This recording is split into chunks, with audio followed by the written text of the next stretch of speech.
Hi guys, welcome back to my Hugh Jeffries video. In this video, I'm going to be attempting to create a custom Apple wireless keyboard with a mix of both black and white keys.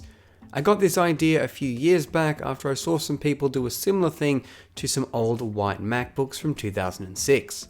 I'll be reusing an old 2009 MacBook Pro keyboard which is defective and was replaced with a new one. The wireless keyboard I will be modifying is from around 2010, model number A1314. To begin, I inserted a plastic pick under the front edge of the keycap and in between its retaining clip. I then pried upwards, and once the front of the keycap is detached, I can unclip the back of the key and remove it. I found this was the best way to remove each key. However, different keys can have different styles of clips, so always be careful when you remove them. Reattaching a keycap is even easier. All you need to do is line up the bottom of the key and then simply press it into place. If you look at the bottom of the keycap, you'll notice sort of two grooves and two clips up the top. On this one, the grooves connect down bottom and the clips up top. Now once you understand the basics, it's much easier to be able to remove and put them back on without damaging them. Now that we have that out of the way, it's time to remove some of these white keys so we can replace them with the black keys from that old MacBook Pro keyboard. Using my plastic pick again, I can carefully remove each keycap, being careful not to destroy the keycap, the plastic retaining clip, or the rubber spring underneath.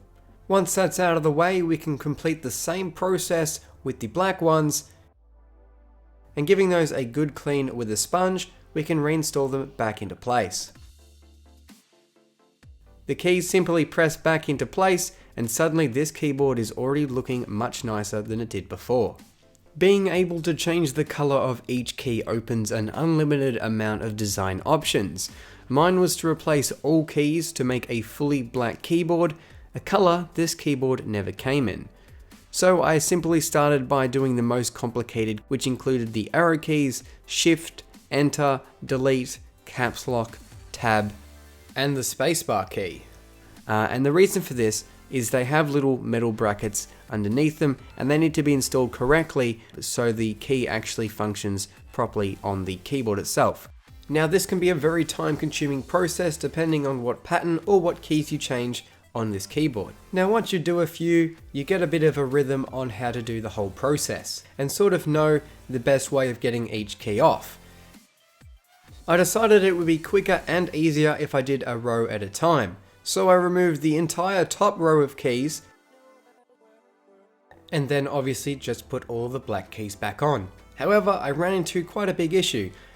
See, the problem is the keys from this keyboard are just flat out not compatible on the top row, and taking a closer look you can see the width of the plastic clip is actually a lot thinner, resulting in none of the pieces fitting back together. So I was forced to reinstall the originals.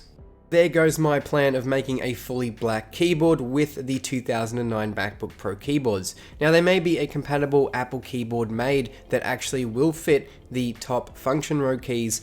However, I don't have any access to any other keyboards other than this 2009 broken one.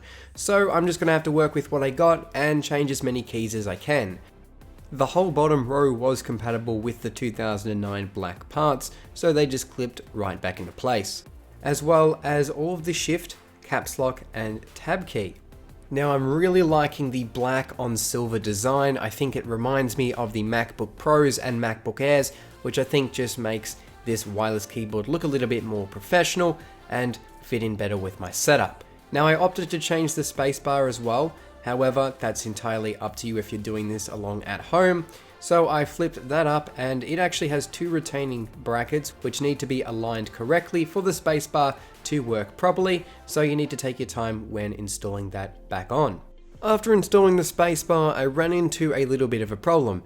As it turns out, all of the remaining keys use a different mechanism than the donor.